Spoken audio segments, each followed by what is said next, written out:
Hey, everybody. I'd like to welcome you all to our Counterpoise podcast. I'm one of your co-hosts. My name is Samantha Adams, and I'm joined by my other two co-hosts. And before they introduce themselves, I just want to let y'all know that there are three dogs probably running around in the background that you very well may hear from time to time. I have one, and my co-host over here has two. So just, understand our part of our family. So you guys want to go ahead and introduce yourself? Yeah, I'm Everett Stevenson, and I'm one of your co-hosts for the Counterpoise podcast. Hello, everybody. My name is Malik Foster. I'm your third and final co-host for the Counterpoise podcast, and we have a lovely topic for you guys today. We're going to be discussing Ebony K Williams. She's a personality, reality TV person. She says she's an educator. She does some education and stuff like that, right? She says she's an advocate for Black people advancing financially as well. And we're discussing her controversial comments that she made with Iyanla Vanzant about not wanting to date a bus driver and the backlash behind such comments. It's a very interesting conversation that they were having about Black people, Black men in general, specifically, actually not in general, but specifically with Black men. And she was saying that, she wouldn't date a bus driver unless he owned a bus, right? So, yeah, Iyanla Vanzant responded with, "Oh, what about the person's character, et cetera, things like that." And she did agree with that. However, she still, she has a history and a track record of dating CEOs, because recently she even had a situation break up with her ex, who was an American lawyer. He owned some private equity firm. A multi-millionaire. So, those are the type of men she goes after. And so we're here to talk about those controversial comments today. So did y'all guys want to make a few comments before we get into some of the subtopics about the topic? Certainly. I think because there's a lot of things that was said beforehand about the comments, and then also some things that she kind of followed up on, which we definitely talk about within the show today as well. I think like one of the biggest things that I saw when we were looking at that was the whole issue of Iyanla kind of looking at, are you looking at the man's passion and what he's passionate about in life for his work, and if he's living in his passion, i.e. also purpose possibly, is that the type of work that he's doing? And if that is, who cares, what that work might be, as long as it's fulfilling to him and his soul. And I think that was, one area of thought process that was being discussed within that. And then I think also on the flip side, there are kind of perception of the view that Ebony was discussing, more so centered around, the stability of a man, the ability of a man to, be able to provide maybe a certain level of quality of life for their family. And I think, she kind of referenced it, her views on dating based off of those things. Oh, yeah. She did mention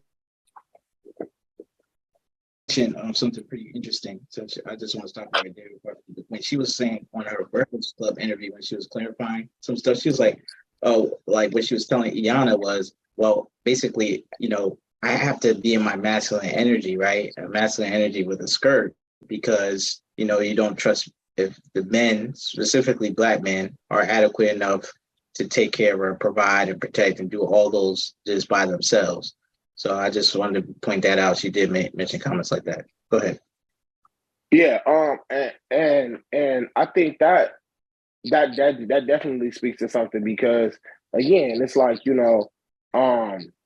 I think she's entitled to having a desire for whatever, how she wants her life to look.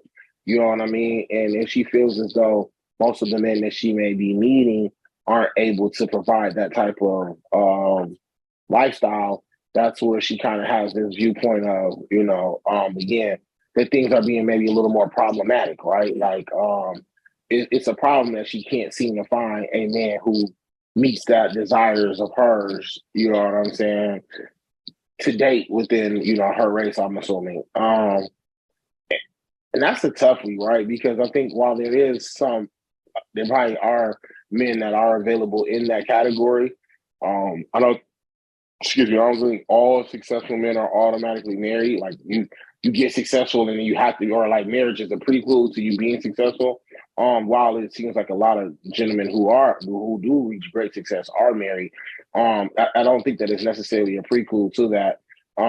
So I think there are some single men out here that, would be eligible bachelors for her. They just might not mesh with maybe the lifestyle that she maybe wants and the provision that she may want for her life. Those men may not be willing to want to offer that to her on that platform. And I think that's kind of something that also goes into that conversation because, again, as you alluded to earlier, she had somebody who met seemingly, most of her desires, I guess, that desirabilities for dating, and it didn't seem to work out in that situation as well. And I'm not saying that that's just her fault or whatever the case may be, but it would have made me allude to believe that, just having those qualifications alone, they may come with certain responsibilities that, she may have to ask herself if she's willing to abide by, you know what I mean? And who knows? So I want to go ahead and jump in. I think I didn't like her comments. And that might be surprising to some people. I don't know how many people think that I am that way, but I feel like her comments were elitist. They were elitist in nature because the question was, would you ever date a bus driver? And she immediately said no. There was zero consideration, right? And at no point was character, was how he treats you. None of that stuff was ever considered. And the other part about that, or even mentioned on her behalf, it was just a hands down, flat out no.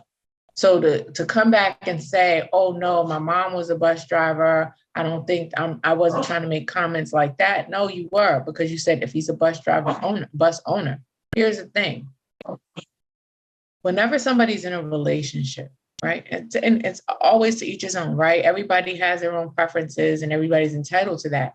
But I would rather be with somebody, and this is my personal preference, I would rather be with somebody who makes less money than me and treats me like a queen, an empress. He would be willing to give me the world, right?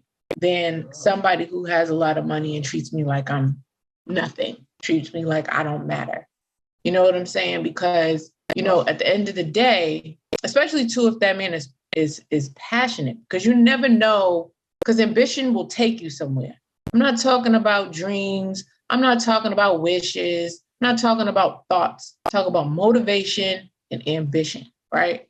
Motivation and ambition will get you somewhere. If that bus driver loves his job, you have no idea what he is trying to do. Like in that Breakfast Club interview, Envy was talking about how other people, like some people with these blue collar jobs may, in fact, have other irons in the fire, right? If I'm an investor and I'm getting money off my investments, but at the same time, I'm a police officer and I'm only making like $40,000 a year, my job is police officer. That's my job, right? Or if I'm a bus driver, my job, and they make like $50,000, $60,000. Okay, that's my job. But that doesn't mean that's how I get my money. And so I think that it's incredibly, there's a preconceived notion that just because somebody has that job, that they also can't offer security, because she talks about security in the Breakfast Club interview too. Offering security doesn't necessarily always have to be financial, right? You have financial security. You have spiritual and emotion. You have spiritual security. You have emotional security, mental security, and your safety. So you as a woman and you want to be with a man, that man should make you feel safe. And if you're only thinking about money and you feel like you can't trust that man can make $40,000 and make that work. You see what I'm saying? He can make it work because he's good at money management. But you also could date somebody that's a millionaire and sucks at money management and you're constantly in debt and you're constantly having to, next thing you know, you find yourself trying to clean up his messes. Like, you really got to look at the big picture. And I think that her response was too quick. And I think it was a little irresponsible. And then rather than just taking a step back and looking at what she said and the impact that it may have had as to how people view what she said, rather she just doubled down and went on, I said what I said, Brian. Yeah, Sam, you made a good point about the protection, right? Like, I think this might even be a good time for me to bring up a clip about, let me give you a little background. Like, so she had her ex-fiance or ex-relationship. She was married to a high-profile American lawyer, a white man, a Caucasian male. And, you know, during the beginning of the pandemic, at its height, right, where we were uncertain, he decided to leave her, according to her, and, you know, be with his kids, her adult kids. So I'm just gonna pull the clip up so y'all can hear it. It was on the Wendy Williams show. She decided to do this interview. It's only a 35-second clips here. So fair use. Hold on, let me share my screen.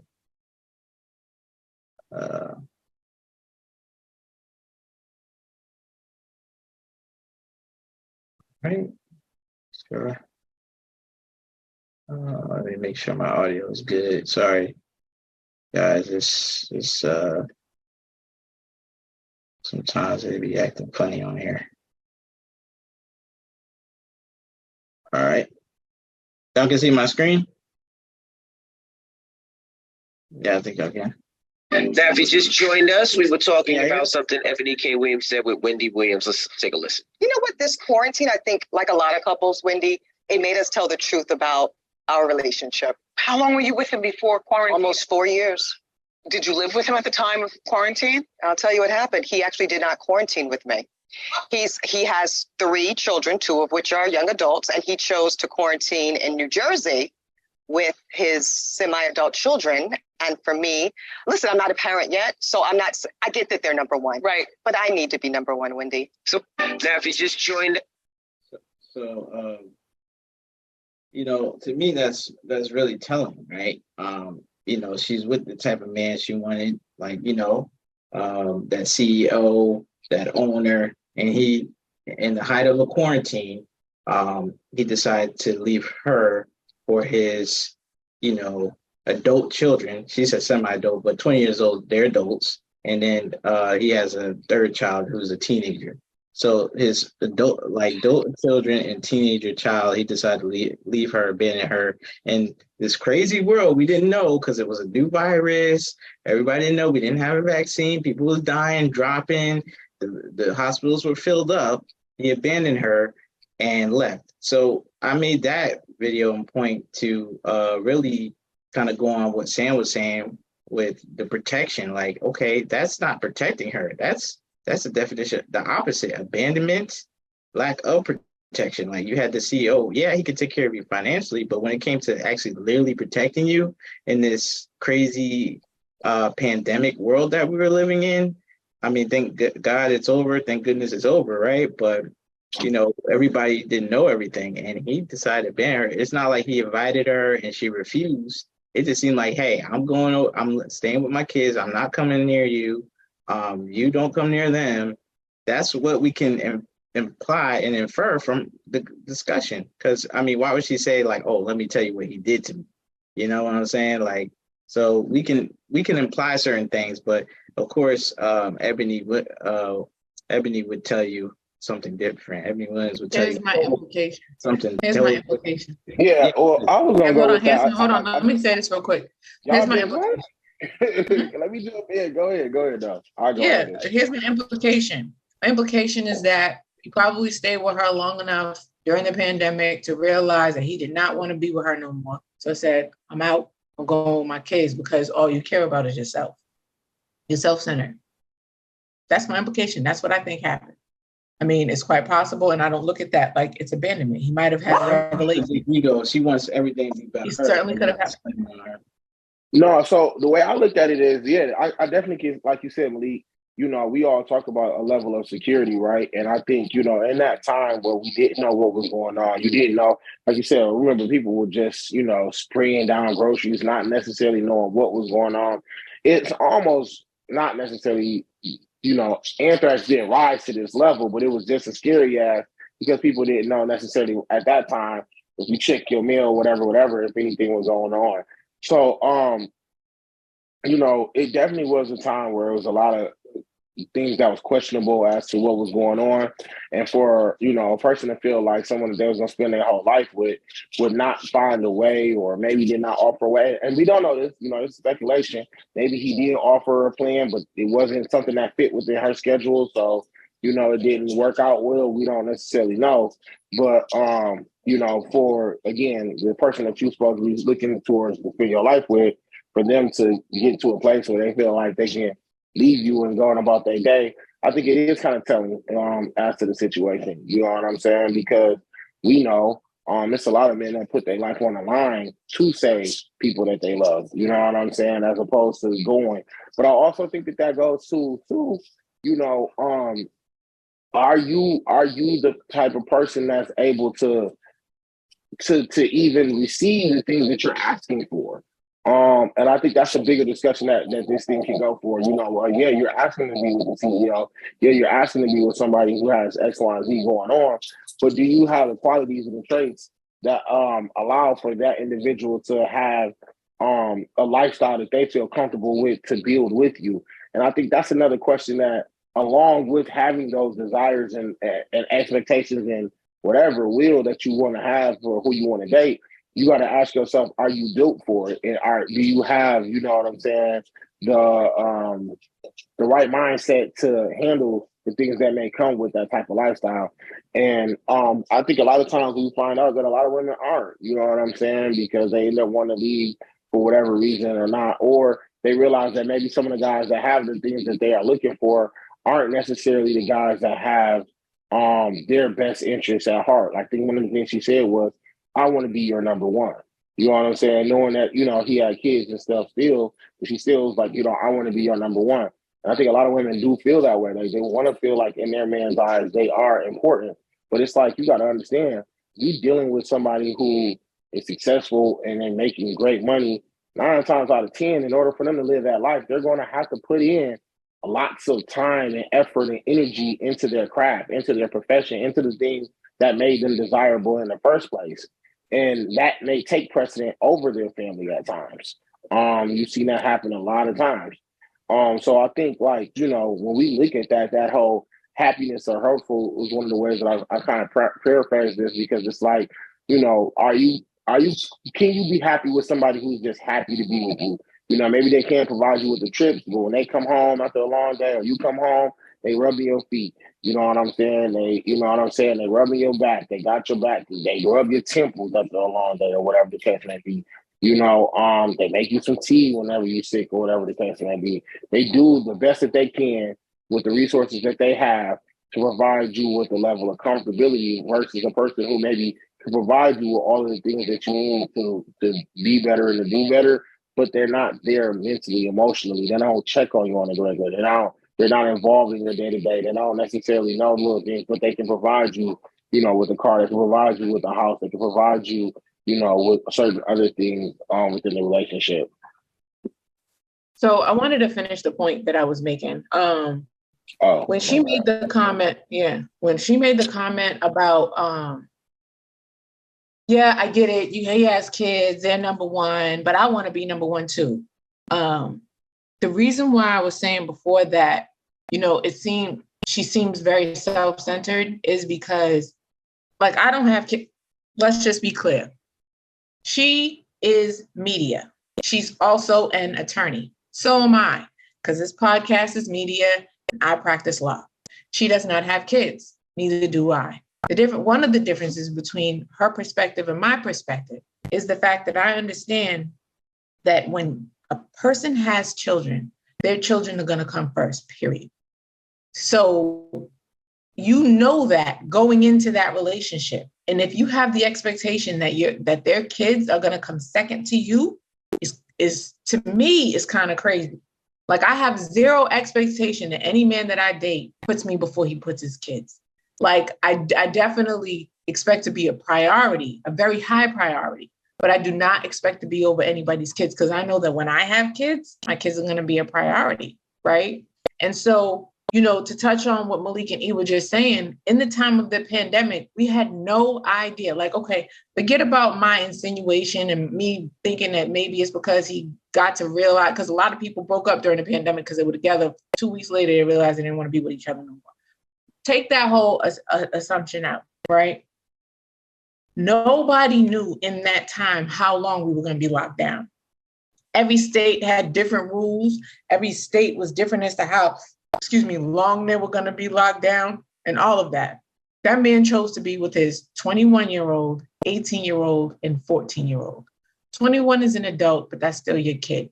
18, hindsight, looking back to when I was 18, as grown as I thought I was a child. And 14 is absolutely a child. So I think that man wanting to spend time with his kids in that time, and during that time, especially when everything was so, everybody was unsure about everything. Nobody knew how long we were going to be in that space. Like Malik said, people were dropping like flies. Like everybody was walking around looking like people was going anywhere with hazmat suits on, masks, gloves, sanitizing. You seen video clips of people spraying their kids down outside of school with Lysol cans. Like, nobody knew what was going on. Everything was so unknown. And to say, okay, I don't feel important enough in such an unsure time, where that person says, look, for all we know, this could be our last days. I want to be with my children. And you're just like, but I want to be first. That's crazy to me. Like, so, you know, I think a lot of this has to do with her preferences, her perspective, where she sees what her space is in the world and where she sees herself. She believes that she's supposed to be in a certain spot in the lives of the people that she touches, whereas she might not necessarily be in that spot. It's very presumptuous. That's the word I was looking for earlier. She's presumptuous. She presumes that she's supposed to be in a space that she might not necessarily be entitled to. Right. I agree, Sam. I was going to say that, you know, one of the problems I have with her is, like, big picture here is that since she's trying to focus on do better as people. Yeah, she's a successful reality TV star. She's an American lawyer, like you said, but she's being disingenuous here, right? She's acting like, okay, she could be genuine and be like, I wouldn't date a bus driver because, you know, of my financial, social standing, all of that stuff and lifestyle, and I couldn't bring myself to, you know, go to that level, right? That's cool. I think that's acceptable. People wouldn't expect her to date a bus driver. We would expect you to date somebody like your ex, like a CEO, maybe somebody in a similar profession, an American lawyer, somebody who's working in equity firms, stuff like that, right? A boss, right? But where I have a problem with is when she starts bringing up other stuff, like where she's like, okay, when she shifted focus to the group, like Black people as a group, like, hey, Black women earn more than Black men. And Charlamagne had to call her out on that. It's like, well, you're talking about how women are earning more than men. And I wish they would have went further and say that's just complete false. And she's a lawyer. She's an attorney. So she should know better than this spew out a lot of falsehoods. So she did bring up how Black people are on the bottom, but she's mainly shifting that towards, how men are on the bottom. And, you know, it's mainly Black men's fault. That's kind of what we can infer and imply from what she was saying. Like, hey, Black women are elevating. Right. Yeah, they are elevating in terms of education, even entrepreneurship. But when we're talking about that financial standing and the actual earnings and income, they're not above anybody. They're at the bottom. So I feel like her comments were disingenuous. They weren't complete. They weren't backed up by facts and data, because when everybody questioned her on it, it's like, yo, she can't really say anything. All she'll say, well, somebody wasn't asking this specific thing, like, oh, well, I didn't know maybe the bus driver does have real estate on the side. But at the end of the day, his profession is bus driving. His profession isn't real estate. He just happens to own a couple houses. So that's what Envy was trying to say in the Breakfast Club interview she had with him. So, you know, that's one of my biggest problems with Ebony Williams here, is that or disingenuous comments and Right. attack on Black men, basically saying, hey, they need to step up. We don't feel safe with y'all because y'all like near the bottom. But Black women are on the bottom with us. It's not like there's a big gap, like, Right. so we gotta Right. be stronger together. Right. The other thing that I wanted to address quickly was when she talks about masculine energy. Like if you feel like you got to be in that masculine energy, then you know what I'm saying. Then that's on you, right? You should, when you have faith in your significant other, you should have enough faith to know that they're going to be there to take care of you. They're going to be there to hold you down. If you are afraid that because somebody has a blue collar job and they don't make as much as you feel like they should be making, that you're not secure, then that goes to your thought process. It doesn't go to what that person has the ability to do, because you never know. So she could easily be passing up somebody who could, make her incredibly happy, just because she has this mindset like, oh, if he's a bus driver. And also too, it's about image, right? Like she cares more about what it looks like than in fact what it actually is or could be. And I think that she's doing herself a disservice. And I think she has to be careful how she puts things, right? Like as lawyers, we have to be mindful with our words. And so because she's over here just saying all this and she's talking all fast, like people ain't going to hear her. Like, no, love, we hear you. You got to chill out, right? Because now you look crazy.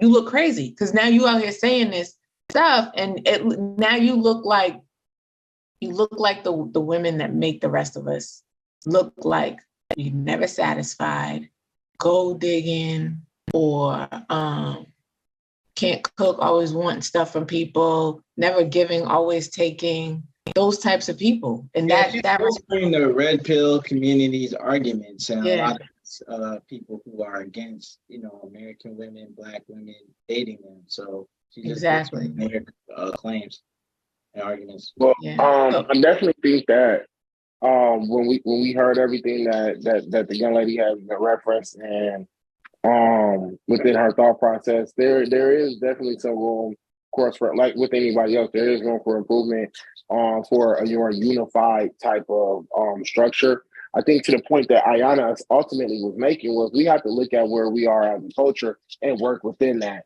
I think Ebony made some good points within that statement too by saying, hey, we also need to raise the bar and raise the standards for the individuals involved in there. And I think that part is a little bit tough too, because while absolutely, like, the part of me wants to say she's absolutely correct. At the end of the day, it is our responsibility as Black men to be leaders within our community. It is our responsibility as Black men to, provide some safe spaces for women. But I also think that, with what we have, if you have a man who's trying to do things the right way, who's trying to, better themselves, who's every day trying to love you, who's trying to make sure that he can love his kids, make sure that he's doing the things that he can do, then you need to work within those time or work within that frame too, to either build that man up,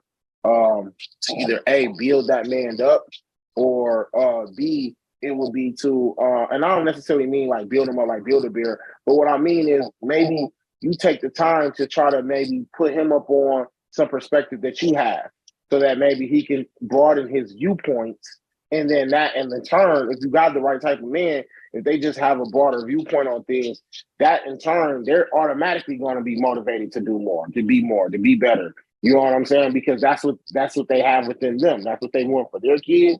That's what they want for their life. So it's not like you're going to necessarily have to, continuously push them, but you may have to open them up to something new. And I think, us as a culture, we need to be willing to do that, be willing to work with what we have in order to get what we want. And I think a lot of times people are looking at it like, no, I had to make so much sacrifice to get to this point. How dare I not get everything that I've wanted, right? Because, and I understand it, because it's like, she feels like for everything that was under my control, I controlled it and I was able to give it to myself, get myself to where I wanted to be. So now that I have to kind of lean on to someone else, like I don't feel as though I should, do that and get less than the same type of standards that I have set for myself. And I think that's a fair statement. I just also think that you have to look at that within the context of what you have to work with. Now, I'm not saying that doesn't mean that there's no Black men that hold themselves to the same standards that, Black women hold themselves to. But what I mean is you also have to look at society in ways that certain things that may be held against certain Black men to prevent them from being able to move forward in certain things. So if you do see one who is trying to make, changes and is trying to, better improve themselves, then you know what I'm saying? You look at that, you build with that, and you move accordingly with that.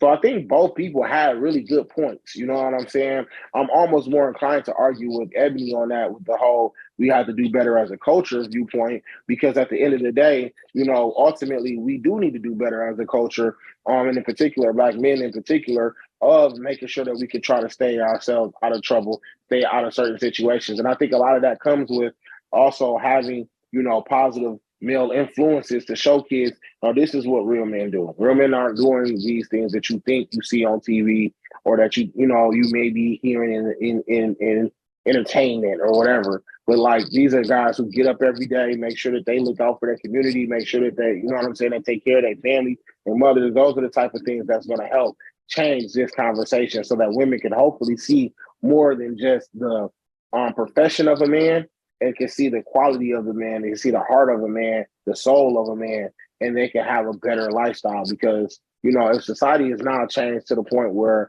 for our communities, the women are able to be more breadwinners, it doesn't mean that they mean like, oh, let's attack men and tell them that men are less than. It means that we should probably look at figuring out how we can work together, use that same dynamic and the changes in the dynamics to make sure that we can still have quality lives. And that's what I think that we need to do more of as a culture, because that's going to ultimately allow for the majority of us to continue to move forward together. So, as far as solutions and my final thoughts are concerned, I think first and foremost, there's nothing wrong with setting the bar higher, but there has to be an understanding that in order to grow our people, right, you have to meet folks where they are. You can't, we can continue to elevate, but there's always going to be the hierarchy, right, within our own community.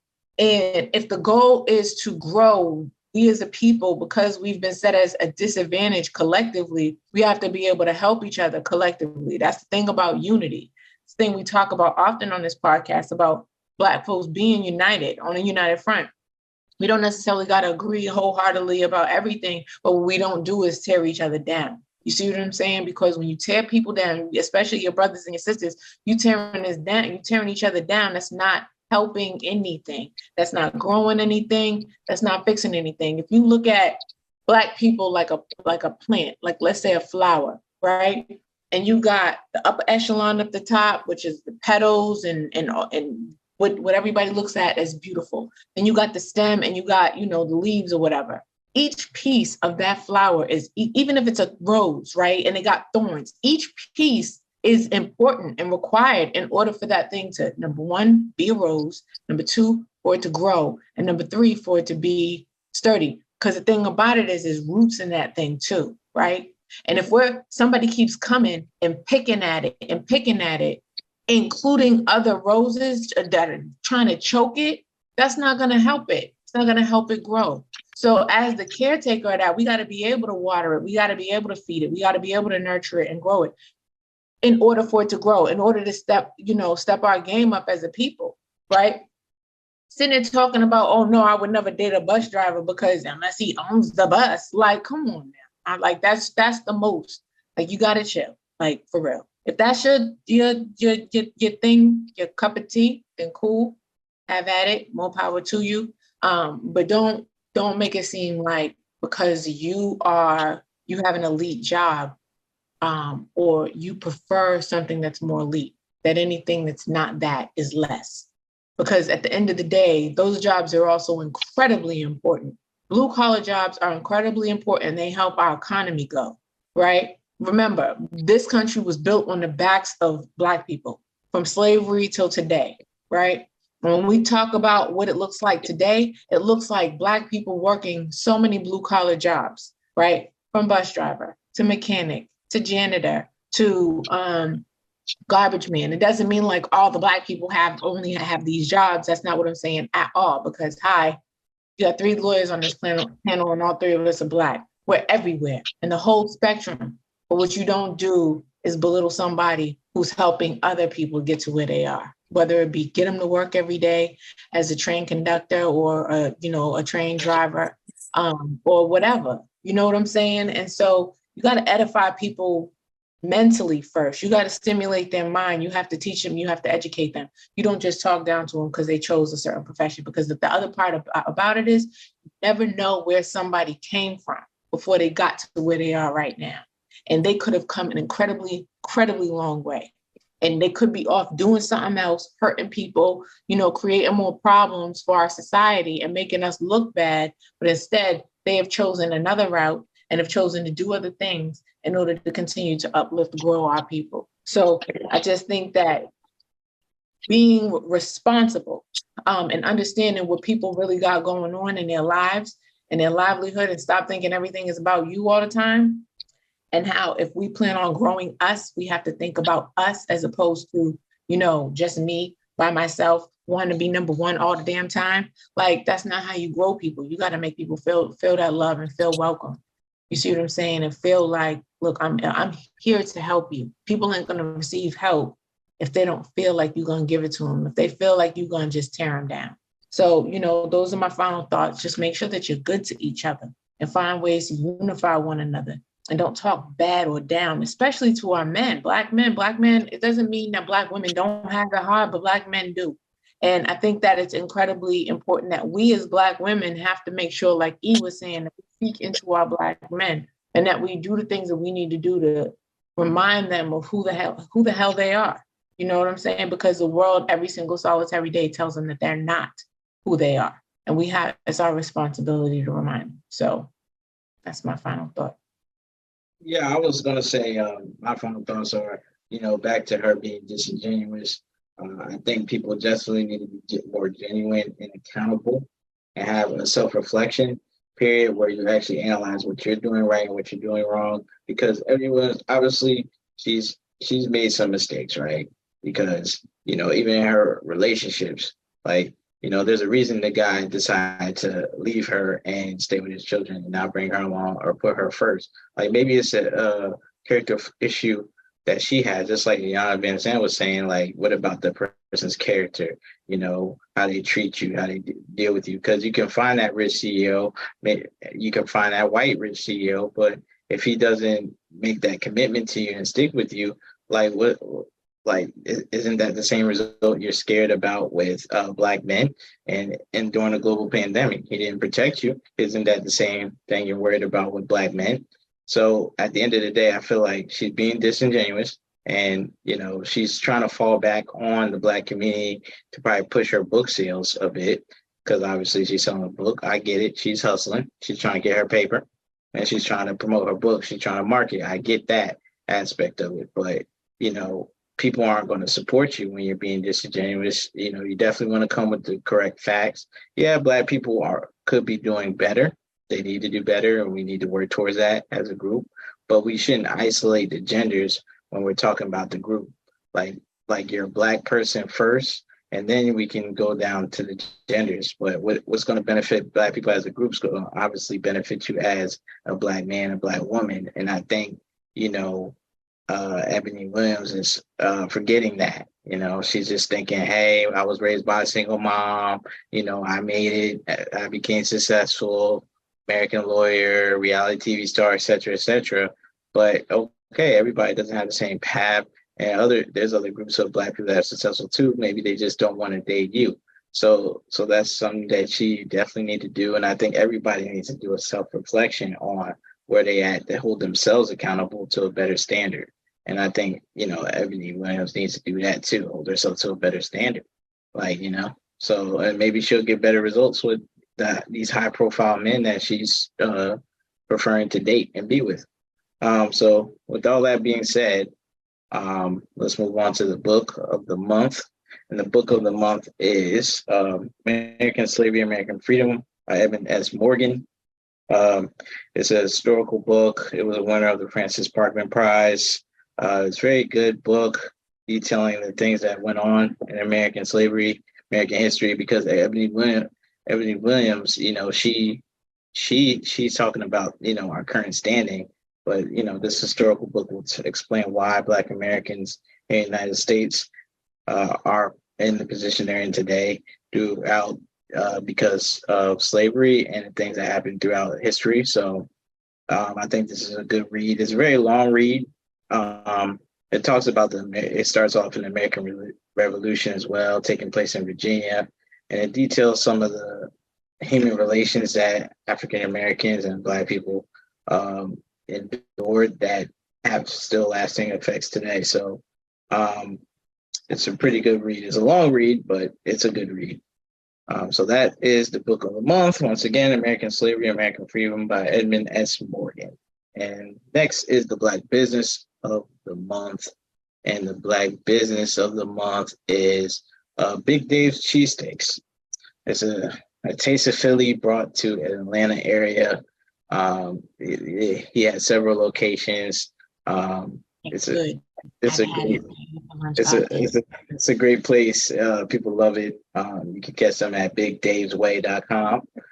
You'll see a prompt come up on your screen, but once again, you can catch it at bigdavesway.com. Big Dave's Cheesesteaks. Grab yourself some food and enjoy. Right. So that's another thing. Real quick, they got steak and cheese, chicken cheese, salmon and cheese, and they got salmon wontons, and now they sell brunch. They good. I eat them all the time. Sorry. Yeah, the salmon sandwich is lit. Let me pull up the quote, the motivational minute for you guys, the quote I got here. So I think this quote really speaks to the situation we have going on today and the topic of discussion, because I think, a lot of people, especially from the men's perspective, they need more courage today. So this quote's about courage. So let me read it to you guys. Courage doesn't mean you don't get afraid. Courage means you don't let fear stop you. Bethany by Bethany Hamilton. And I think that's a really good quote that really can inspire people, because, it doesn't mean you don't get fear. It doesn't mean you're not perfect, but it does mean that you keep going. Like when the situation is tough, you still keep going. You still try to achieve your goals. So I think more people need to be courageous and ambitious towards their dreams and aspirations. And I think as Black people, we would be even further than we are today. So I think we definitely need some more courage. We need to drink some courage juice. We need something like that to advance ourselves. So that is the motivational minute. And that is my quote for you guys today. So with that being said, I want to say thank you guys for listening to our show today. It was a good show, good topic, must-have conversation. You can check us out Wednesdays, 8:30-ish, live on Instagram at Countervoice Podcast. You can catch us on our YouTube channel at Countervoice Podcast. We also have a Facebook group if you want to check that out. So you can reach us there. If you want us to talk about a different topic, you can always shoot us a DM, connect with us anyhow, any way you can. And we look forward to hearing from you guys in the future. So thank you. Y'all guys want to say anything? We'll get out of here. Appreciate y'all. Catch y'all next Wednesday. You know what I'm saying? And see y'all again on Saturday. Yeah, make sure y'all first of all, like, share, subscribe, tell a friend, all that good stuff. And be good to each other. All right. With that, we out of here. Peace.